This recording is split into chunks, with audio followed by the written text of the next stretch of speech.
got a great tone to play, you know. Just, Hello? Have you ever snogged a lady? we had a technical problem. Are we on? Yeah, we're on there. Can I swear? Shit!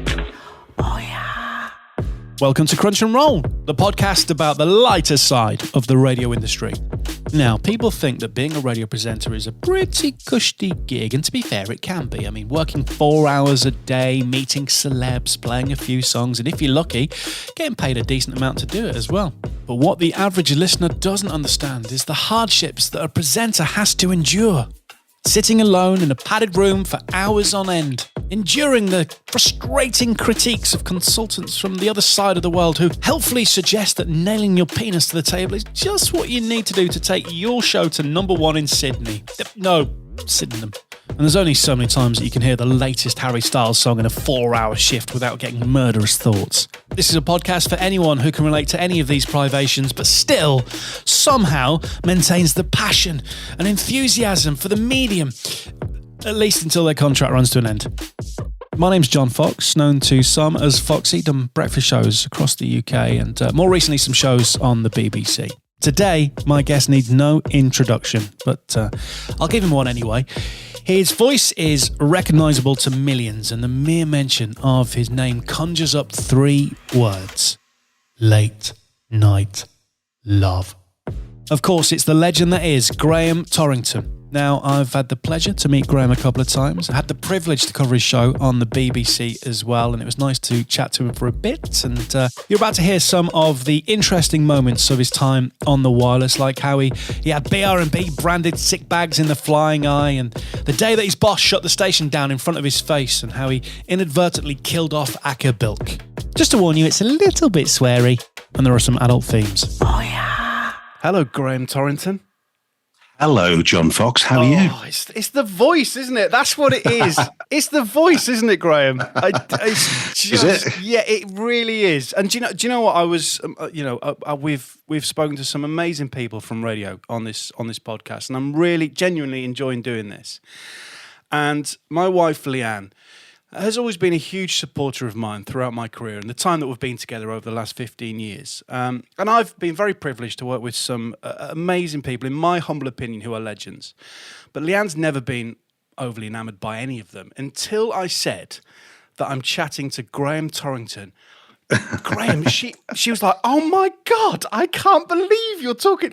You are a legend in so many people's eyes." Do you see that? I get told this, but, listen, I just do a job and I love my job and it's great. And I think it's only when I look back on the days of, I suppose it's the Late Night Love days, I didn't realise, and I don't think any of us who worked on that show in those days realised the power of that show. And it's only now, and there's not a single, and I've said this to you before, John, there's not a single day that doesn't go by that somebody doesn't mention it to me, email me on Facebook, social media. There's somebody every single day talks about that radio show, and that show's not been on air now for 15 years, and that gives you some idea the power of that radio show. But it's not just my wife. I've got mates that I've said that I'm chatting to you today for the podcast, and they've gone, "Oh my God, I can't believe it," because everybody's got a Graham Torrington story, or at least they remember listening to you at some point in their life, and you are. And this sounds like I'm really blowing smoke up your backside, so I apologise, Graham. But, I mean, you are a part of everybody's life at some point. I mean, that must feel special. Yeah, it does. It does feel special, yeah, and I can't get away from it. When you tell me things like that, it does feel special. It really does. But listen, I'm just the bloke on the radio. I'm living in Spain, having a great time, and it is great to be told that. It really is. So yeah. All right, look, we'll get onto Late Night Love in a bit, because I just want to go right back to the start then, Graham. So I believe that you, like myself, started in hospital radio. Is that right? That's correct. Sandwell Hospital Radio in West Bromwich. I wanted to be the bloke on the radio. You're going back to, years ago, I used to get up on a Saturday morning and listen to Ed Stewart on Radio 1 doing Tune Your Choice. And from those days on, from being an 8-year-old boy, I wanted to be the man on the radio. So you fast forward a bit, and then I was lucky enough to be in the time of when commercial radio started, and I think there was something like 10 commercial radio stations, of which one of them was BR&B. I lived in Birmingham, that's my home city, and BR&B. Les Ross was there, and I wanted to work on B. So, like all of us, you send in the letters, you send in the demo tapes, whatever. I was told that, listen, you've got no experience, go and get some experience. So how do you get experience? So I went to join a hospital radio station, and that's really where I first cut, my radio days. And were you good to start? It's funny you mention the voice, because the guy that ran the radio station, he said to me early on in hospital radio, he said, "You are going to win with a voice like that." Well, there we go.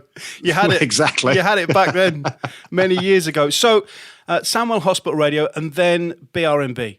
Yeah. So when I was at hospital radio, what you do is you get in touch with the presenters on BRMB, the DJs, we used to call them in those days. And I used to invite them down to the radio station because I wanted to get into BRMB. Yeah. So, I invited them down and interviewed them on my hospital radio show. And then a guy called Nick Meanwell, who I used to do the Late Show on BRMB, he invited me in, and that's how it all really started. And then you'll remember this, John, the BRMB Walkathon. Yes. Yeah. That came along. It started, and they were looking for volunteers to answer the phone. So there was me. I used to answer the phone for people who wanted to sign up for the Walkathon, which was 26 miles around Birmingham, the outer route of Birmingham city centre. That's what it was, and it was a charity event. But that got me in to the building, and this was in the days when BRMB used to be in Aston, and it was the old ATV studios where Crossroads used to be made, and all those great programs. So it was a great building to be in. And then you get in, and then you get to know people there, and people knew that I wanted to, work in radio. So I got a job in the traffic department. And anybody else knows it's nothing to do with travel. It's, commercials. Yeah. My first paid job on radio was carting up ads. Wow. And that's my first job in radio. How long did you do that for then? I did that for probably 2-3 years, something like that. And I used to see, it was at the second floor, the traffic department, and the studios were on the fifth floor. And we used to, listen, I used to sit there thinking, I want to be on the fifth floor. I want to be up there where they're doing the broadcasting. And a guy that used to be the program control in those days was Bob Hopton, and sadly no longer with us anymore. But, he said to me, I believe you want to be on the radio. Get yourself upstairs and train on the desk upstairs. And that's what I did, when I used to finish in the traffic department, the old studios there, empty studio, I'd sit there for hours practicing. And Phil Riley actually was one of the presenters there. And he came in one day, and Phil said, "Okay, you're practicing, Graham. You're going to be the radio one day." And he said, "With a voice like that, you'll make it one day." So back then, Phil Riley, he and I knew each other, and that's how it progressed. And then what happens? All the stars are off over Christmas, so they're looking for somebody to do, Boxing Day morning, because nobody wants to get up at 4:00 on Boxing Day morning. So I'll do that. So that's how I started. And then eventually a show became vacant overnights, and I had my first contract doing overnights on BRMB. I'm not from the Midlands, and I didn't realise until I joined BRMB the magic of Les Ross. Everybody talked about Les Ross, and I was fortunate. I was doing a breakfast show with my best mate Giuliano once, and he was off. I think he'd become a dad, and we decided to do this wacky thing where we got a different co-presenter, and one day it was Les Ross, and it wasn't until he came. I mean, the man can talk. Don't get me wrong. Oh yes, but I mean, he also educated me how to do radio as well. I mean, he taught me a few things. He's a very clever and well-respected guy, and you were in the building at the same time as Les Ross. And any happy memories of spending time with Les? Well, I always remember, there's two things I remember about Les Ross. The first is the very first time I walked into the studio and Les Ross was on air. And you know what it is? We have our headphones on, with two cans on. He'd have one sort of half on the back of his ear and the other one fully on there. And in those days, it was vinyl, and he would be talking and queuing up a vinyl record at the same time. And he would start it. And you didn't get countdown clocks in those days. And he would talk over the intro, and he would make it perfect. And he would hit the intro with a punchline. And I was like, wow, how impressive is that? So that was the first thing I knew about Les. And the next thing was my other job I used to do back in the day of ILR, we used to do the religious program on a Sunday morning between 6 and 8. And there was me, I used to go out night clubbing, I was a young gay man. I was out, partying until 3 o'clock in the morning and then turning up at 6 o'clock in the morning and interviewing the Bishop of Birmingham. Wow, so that was it. And then after me, Phil Holden was on, and then Les Ross used to be on a Sunday morning. So I'd come off air, and Les would be, wandering into the building. And anybody who knows Les, as you said, will know he talks, and Les talks and talks and talks. So I'd come off air at 8 o'clock, and I'd wander downstairs to the record library, put my vinyl away, and then Les would be there, and he'd start talking at you for about an hour. And you didn't get a word in edgewise. And another thing. And he used to rant and rave about the radio station. But happy days. And, Les is a mate these days. So, just great to work with him. Oh, and I did the flying eye on his show as well. Well, I was going to ask that because there must be some stories. I mean, that for everybody was the dream job, going up in a helicopter, every day. Or was it an aeroplane? One of the two. Well, it started off as a helicopter. It used to be from Baggington, which is in Coventry. And Charlie Neal, who became the weather girl after that on Central, she actually left because I think she married the pilot of the helicopter. And suddenly it was then transferred to Birmingham, and it was a light aircraft, a Partenavia Observer it was called, and it had a see-through nose cone on, and literally you could sit there and you'd fly 900 feet across Birmingham city centre, across Spaghetti Junction, and you could look down and see Spaghetti Junction between your legs. Amazing. At 8 o'clock in the morning on the Les Ross Breakfast Show in BRMB. How could that not be great? I always wondered about those flying eyes because of the British weather. I mean, there you are sat in Barcelona with the beautiful sunshine behind you. But here in England, I would just imagine that 9 times out of 10, you just couldn't really see the traffic and travel. So did you make it up? No, I mean, I've got a couple of funny stories about bad weather. Firstly, although I used to love it, I used to get a phone call every morning at 6 o'clock and they'd tell you whether you were flying or not, whether weather conditions were right or not. And sometimes when the phone rang and said, "You can have a lie-in this morning, Graham," used to be great. I used to love that.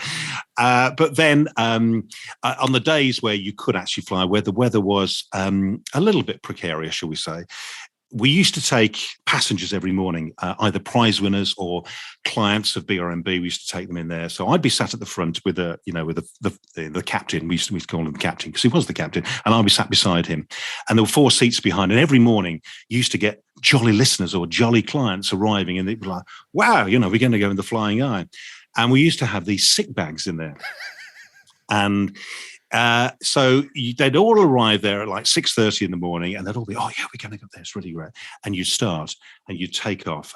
And some mornings it was a little bit precarious. So I can remember once doing a live travel report with Les, and my head was bumping on the ceiling there because it was that bad. But even if the weather was not particularly good, there was always somebody who would be throwing up in the back, and we'd have sick bags there. And because it was such a small cockpit in there, you'd be broadcasting, and the pilot and I would look at each other, and we used to have like an intercom with each other, and we could talk we go, "I think somebody's filled one of those bags." And you turn around and there would be somebody in the back filling one of those bags. But the thing was, when you used to land, they used to be green, we'd land and you get out the aircraft and they'd hand you the sick bag. And it's like, well, what do I want that for? Could you just sign this for us, please, Graham? I mean, tell me the sick bags were branded. They probably were when they were branded. They're BRB sick bags, yeah. All right, so you did that, and you were doing weekend overnights, and then what? Where did you move to next? As in on the schedule? It was back in the day when consolidation came along and AM and FM was splitting and all that sort of happened.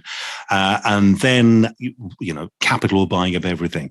And Capital bought up Midland Radio, which was BRMB, Beacon, Wyvern, also the East Midlands as well. So it'd be, Leicester, Nottingham. So they bought up all these radio stations. And of course, Richard Park arrives and anybody from Birmingham knew nothing about radio. So we were all fired. And he brought in all the jollies from London and, all the big names from London. They all came in and took our jobs. So we were fired. It was like, that's it. Richard Park didn't want you. So we were kicked out.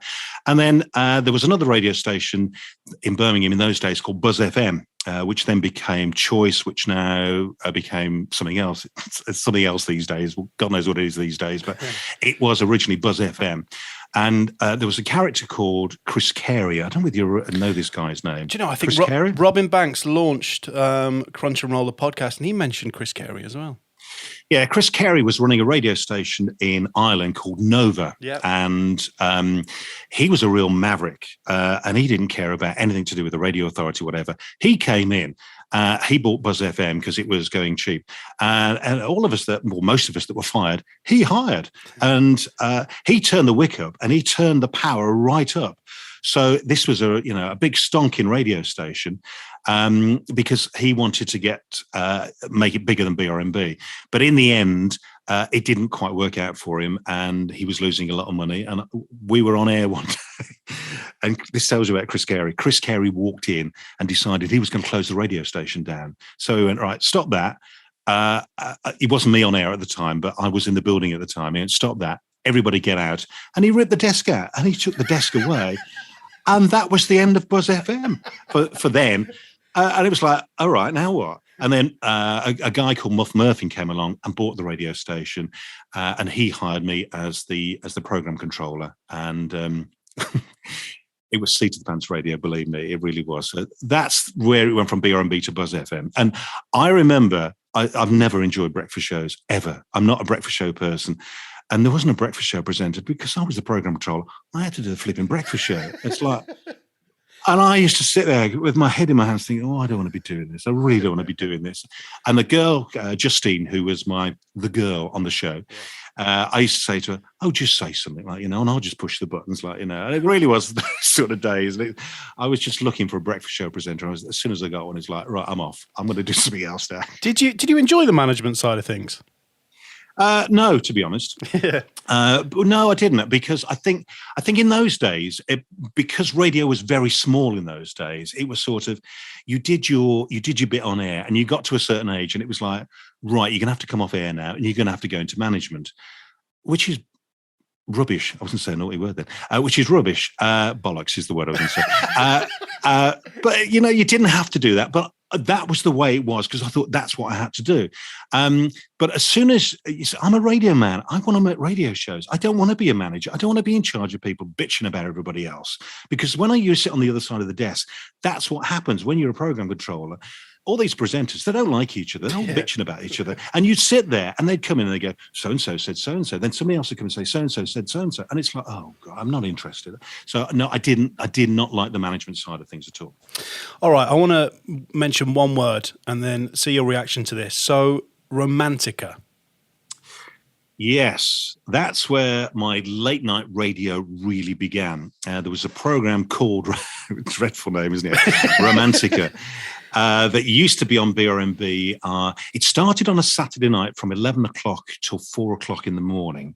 And it was playing love songs and reading out letters from prisoners, basically. Winston Green in Birmingham, big prison in Birmingham. Or Onley, which is in Coventry Way somewhere, Rugby, I think that's his. And you'd be reading out, all these cons letters to their loved ones, whatever. And that's really where my late night radio started. And I remember I took over because Charlie, once again, she was presenting that program because she left, because she married the pilot. She left, and I inherited that program as well as the Flying Eye as well. And she used to read out poetry on that program, and that's not me. I don't want to read out soppy poetry. And that's when I really started to actually push the boundaries, if you like, to start turning the letters into actually being an agony uncle. And they start writing in about problems they'd have with their boyfriend, girlfriend, wife, whatever. And then that's really where we started talking about relationships. So that's really how it started. Did you enjoy it to start then? Yeah. Why wouldn't I enjoy it? I wanted to be on the radio.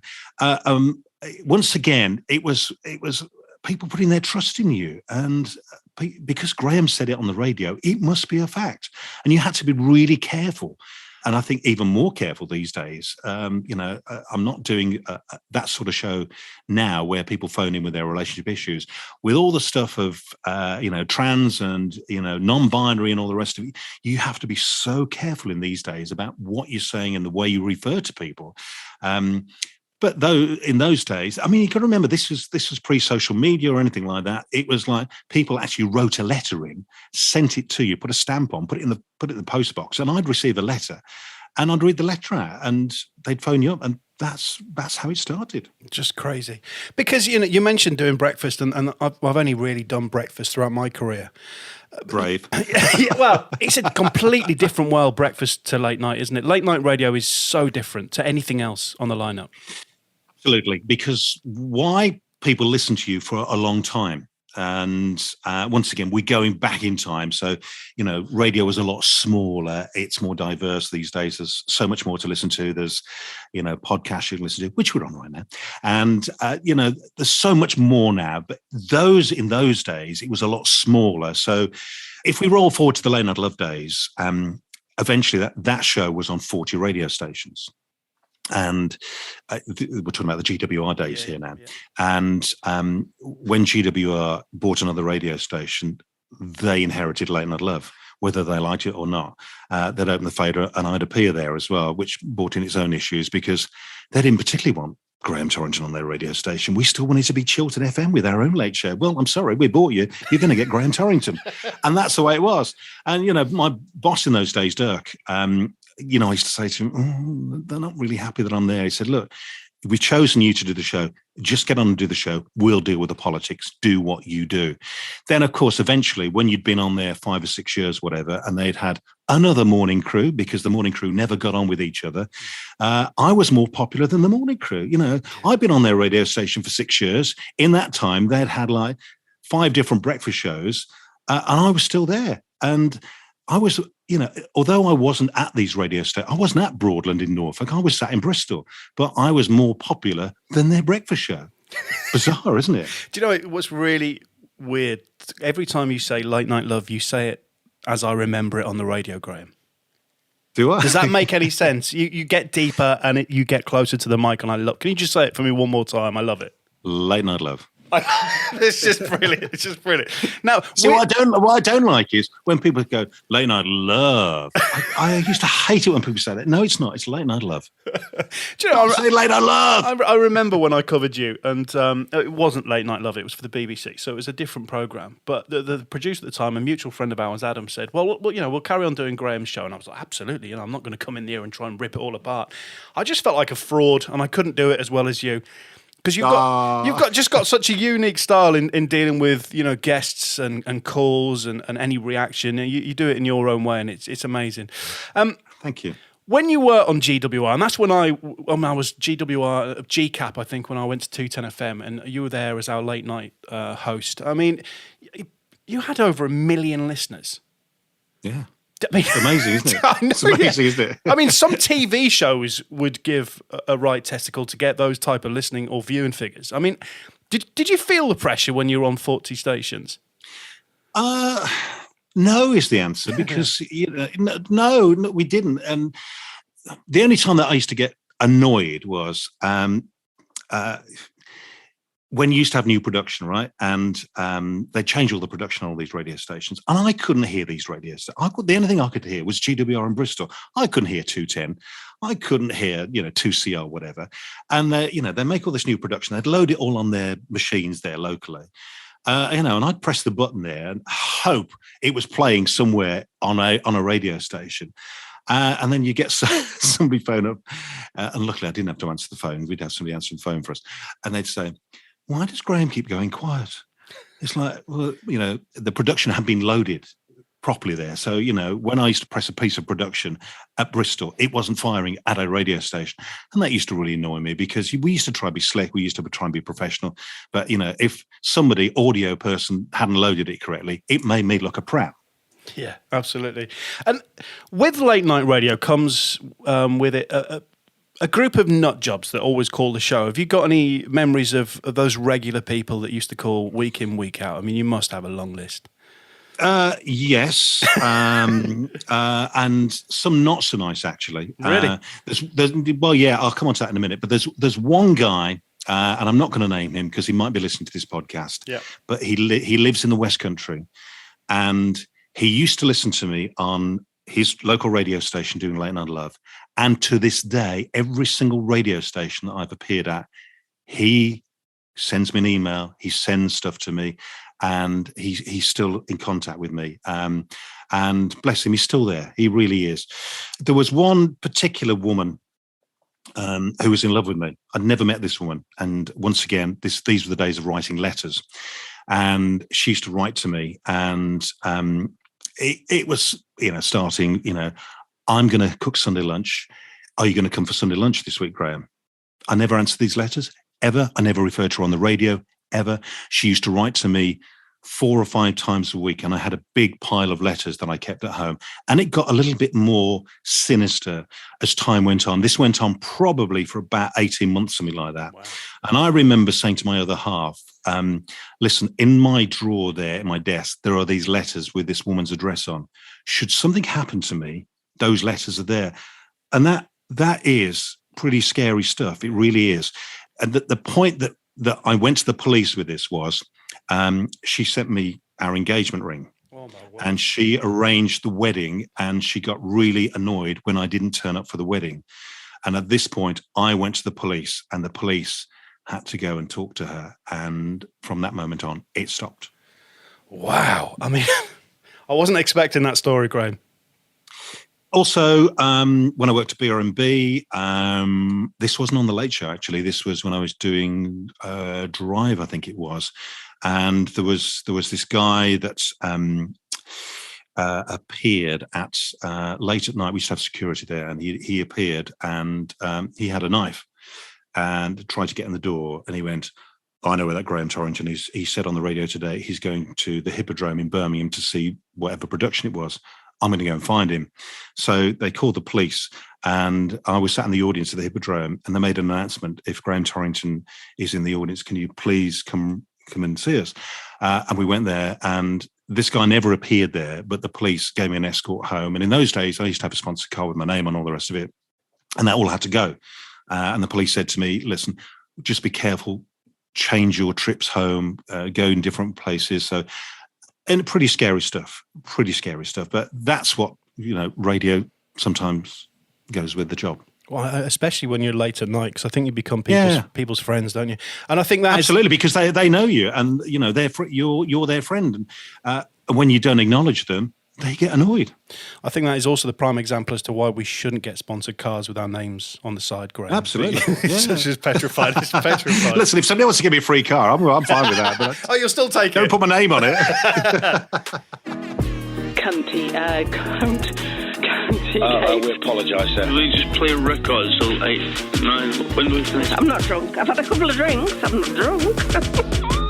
Oh, yeah. Now, Graham, you mentioned letters from prisons. And when I first started, I did weekend overnights. Then I got put onto the Late Show at Viking FM. And we did the Late Night Love Affair with Hugh Rice Jewellers' Gifts as Precious as Time. And we just seemed to receive letters from prisoners as well. And it wasn't until Humberside Police, and I think I've told this story already on the podcast many a time, but Humberside Police got in touch and said, Mr. Fox, can you please stop reading these letters out because they're inside information. Did you have a similar experience with your prisoner letters?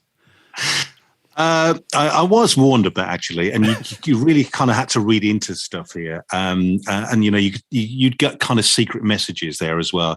I think mainly the ones I remember was that gay guys that were in prison actually referring to their boyfriend that was on the out, if you like, and calling them a female name, because in those days it wasn't really accepted, was it, if you were a gay man in prison to have a boyfriend outside? There was always some very interesting letters that we received. And also you mentioned, look, you were on 40 stations. Which TSA area that you were broadcasting to gave you the most calls? Who had the best callers? I suppose East Midlands, because I was on there the longest. So, and to this day, and you will know this, John, because you cover for my show in the Midlands as well. When we went to the East Midlands, because I originally was in the West Midlands, but we took the show to the East Midlands as well. When we went back on the East Midlands, that was massive again, because I'm heritage in the East Midlands. So that was always big. It was always the big radio stations. Chiltern, 210 FM, those are the big radio stations, and obviously Bristol as well. So they were the ones that always gave me, the I suppose the biggest or the best reaction because they're city people.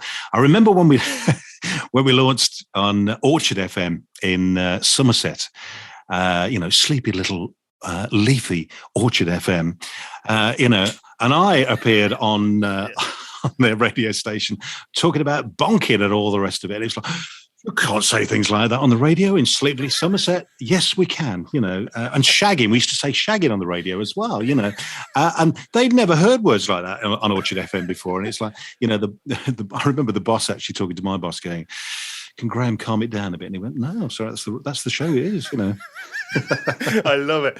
And forgive me, you may well be a trained counsellor, but obviously you did receive letters from people and calls from people asking for your advice. I mean, were you trained or did you just learn on the job? It's an interesting point because, when we started Late Night Love, which was just in Bristol originally, but the idea was to grow it across the stations that they owned.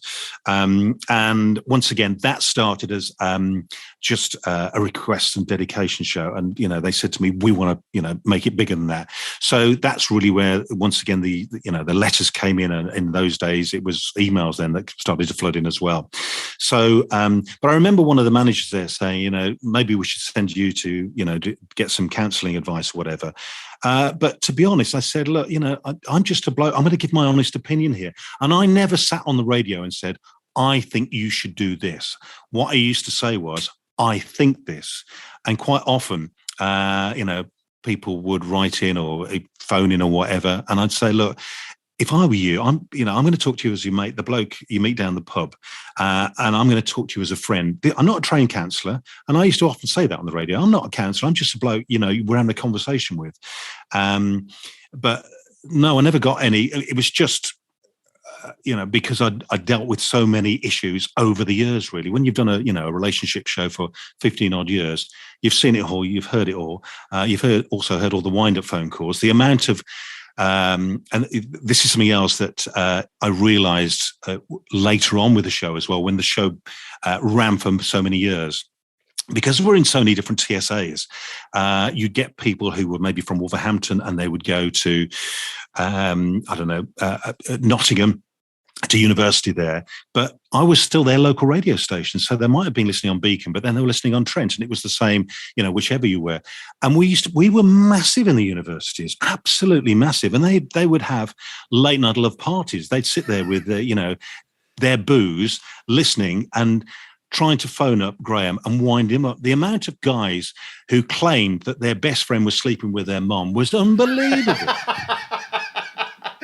It's like, I've not heard that one before. No, I've not heard that one before. It was just, that's how it happened all the time. Let's wind up Graham. There's probably T-shirts printed with that on it. That's floating around on campuses, left, right, but and centre. later on in life, those people then got jobs, then got married, then had kids, and they used to say, like, we're up late at night now, feeding our kids, and you were the guy that I used to listen to in my university days. I'm now married, and I'm up late feeding the kids, and still listening to you on the radio. Well, there we go. What is that? Exactly.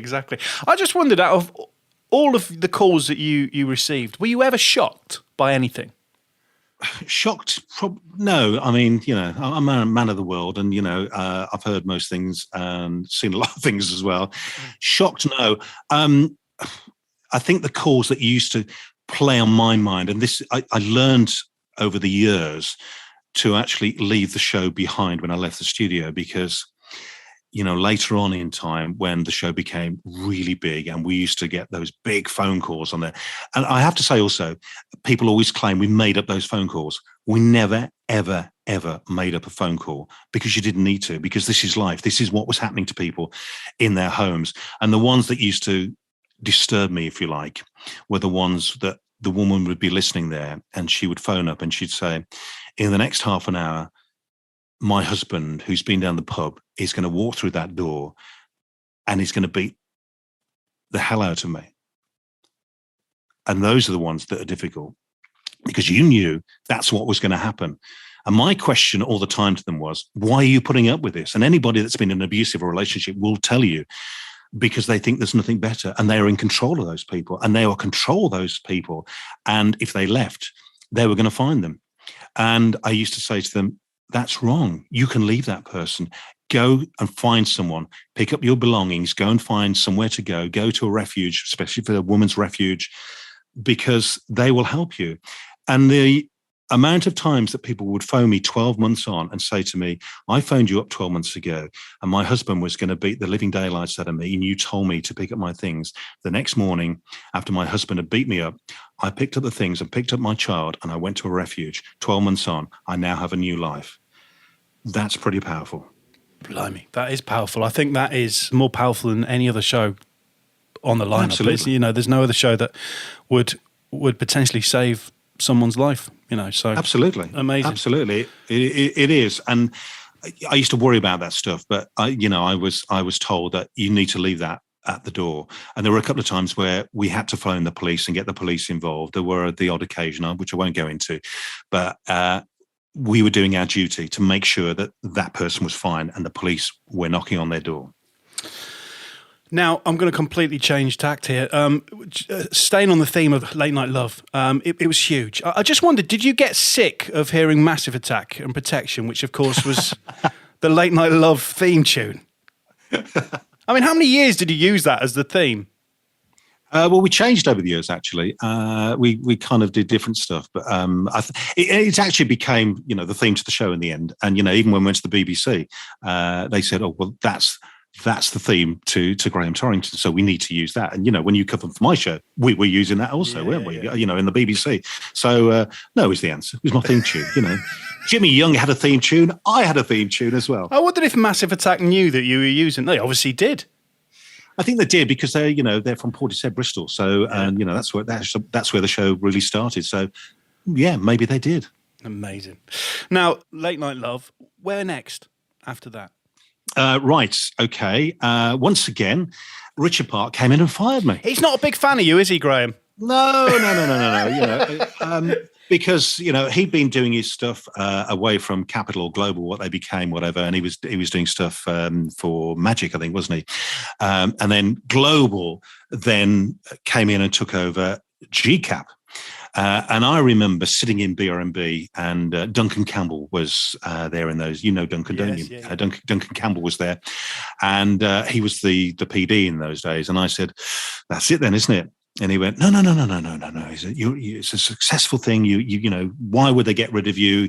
It's a big show. And I said, no, it's going to end. It's going to end. And I absolutely knew it was going to end. And I think I lasted probably 48 hours. It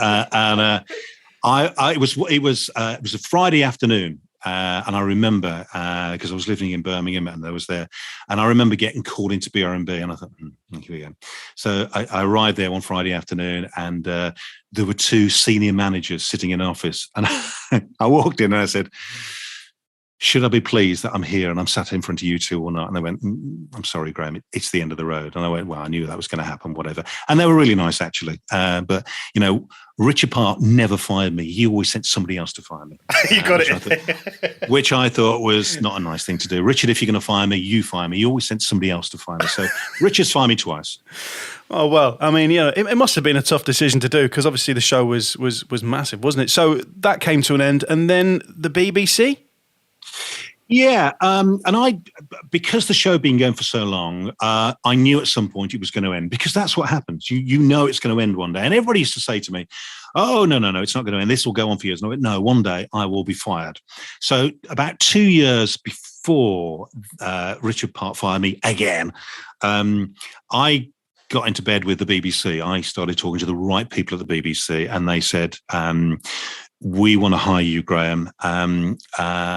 And I said, fine. And I said, look, I'm being paid really good money at the moment. So why would I give up a job?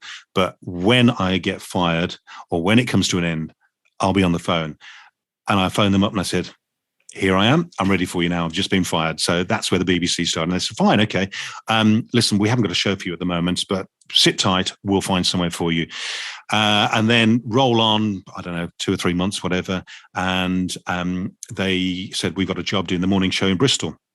So there I was, back down to Bristol again, doing mid-mornings.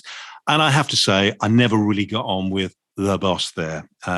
He was not somebody that I got on with at all, and I'll probably leave it at that, really. But I knew it wasn't going to last, and anyway, it came to an end. Oh, yeah. Can I just tell you about one thing when I was on BBC Bristol? Yeah, absolutely. I killed off Acker Bilk. Okay, tell me. I was Acker Bilk comes from Bristol, and sadly he's no longer with us anymore now. But I remember doing an OB one day from somewhere in Bristol, and I was talking to somebody about Acker Bilk, and I said, "Oh, sadly he's no longer with us." And back at the radio station, all the phones are ringing, and he's still alive. It's like, there I am in Bristol, the home of Acker Bilk, and I'd killed him off on BBC Radio Bristol. So there I was again, without a job, and back in Birmingham, and Smooth actually then. Yeah, I got a bit job on Smooth. I was covering weekends, and then they got me to cover different shows on Smooth FM as well. Which was great, and they paid really good money, and there was big stars in there: Pat Sharp, Simon Bates, Andy Peebles, Mark Goodyear. They were all on there, and me as well. So it's like it was great, but it was only a part-time show. And then Gareth Roberts, who then became the managing editor of WM, I met him. I just literally bumped into him one day, and he said, "What are you doing?" And I said, "Well, I'm doing some shows for Smooth." And he went, "Would you be interested in doing our late show?" He'd just taken over WM. They didn't have a culture of a late show in those days. It was like Monday night was jazz night, Tuesday night was anything else, Wednesday night was country jamboree, whatever. And he said, "We want to put in a proper late show." And he said, and possibly that will grow across the Midlands, just like your old Late Night Love show. So there I was, back doing late nights again on WM in Birmingham, which then covered the whole of the West Midlands, and then we went to the East Midlands as well. But I remember Gareth saying to me, he said, "Look, this is the BBC, so you need to tone it down just a little bit. So it's not Late Night Love, it's not tits and bums. It's it's going to bed with a nice feeling that the days come to an end, and it's a little bit gentler, if you like, really." So that's really where it was, and that show grew over the time as well, because it was quite newsy to start with, and that didn't really work. And we then started getting into life stories, which you'll probably remember, John, as well, where we talked to people who'd done fabulous things in their lives, and I used to love doing those interviews. Absolutely loved it. And I learned so much about people who'd gone on great expeditions around the world, people who, had their legs chopped off and all the rest of it. Amazing stories, real life stories, and just really interesting stuff. That's what we used to do on that show. And then, obviously you haven't retired because you're back on Boom with Mr. Lloyd and Phil Riley, who we love. And but whilst you were at the BBC, you decided to retire. Yeah. There's two reasons for that, really. I don't get on with winters very well in the UK. I don't like grey, miserable days. And I had a small place in Spain, just outside Barcelona, which I was able to afford a few years ago because I was paid lots of money by GWR in those days. So I had money to spend. So I bought a place, and eventually I knew this is where I wanted to be. And I used to come out here more and more and more and go back to the UK. And I couldn't cope with the winters at all. I'm not great with the winters. I'm one of those people who doesn't do sad very well at all. And so that was coming along. Also, Brexit was coming along as well. And if I wanted to move over here, I had to do it at a certain time before Brexit was done.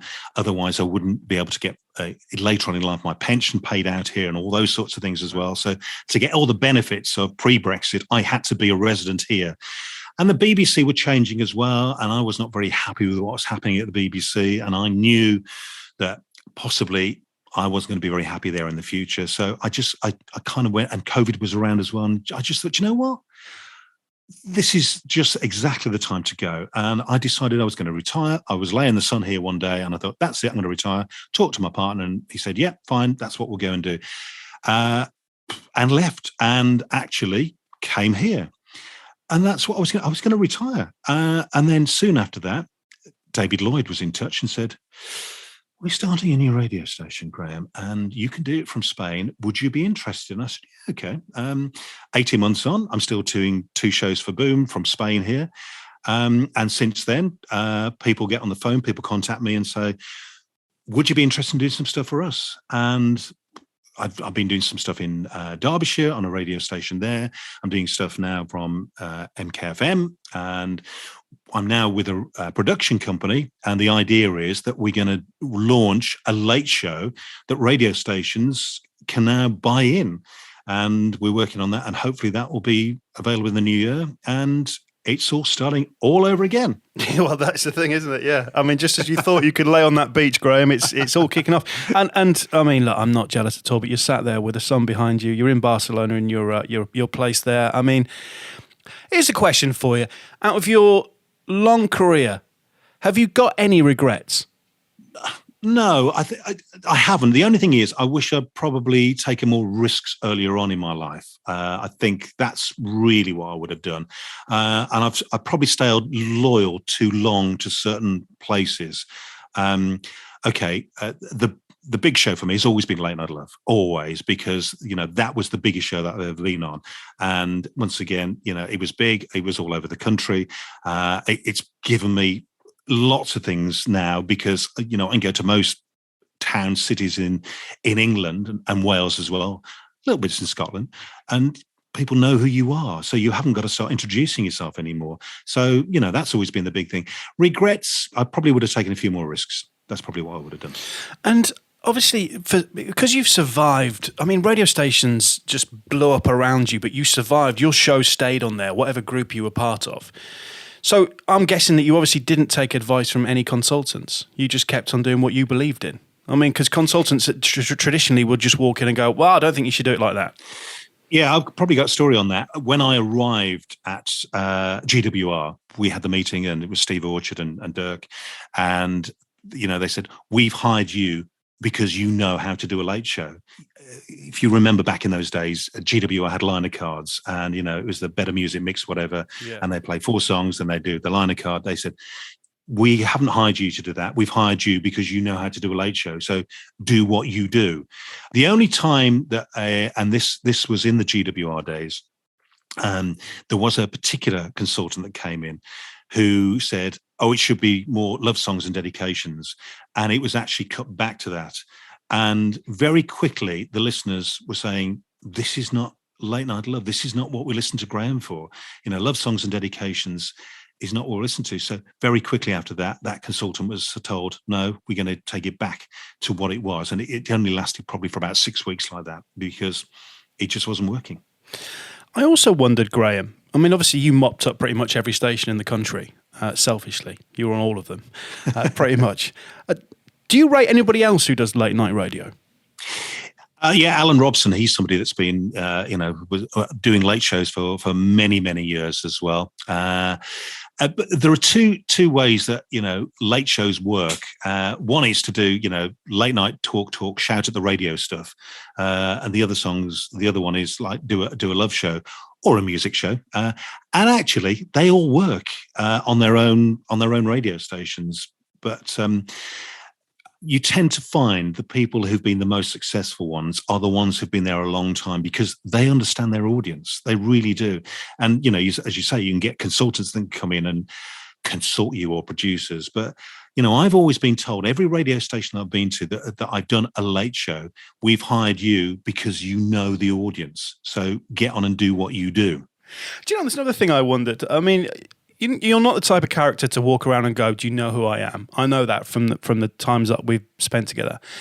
But have you ever been recognised by your voice? I mean, ordering a McDonald's, I don't know if Graham Torrington would eat a McDonald's, but... Yeah, occasionally it happens. And I used to like it actually pre-social media, because, you were just the bloke on the radio. And you're quite right. I do what I do because I like doing what I do. I'm not doing it to be famous. And anybody that knows me will tell you that as well. Even my own partner will tell you that occasionally you can be out and somebody spots who you are. And I'm thinking, oh, God, they're going to talk about Graham Torrington. It's like, okay. And I don't like that. I do it because I like the job that I do. I don't do it to be famous. Some people get into this because they want to be famous, which is fine. And some people get into it to want to be on the telly or whatever. That's never been me at all.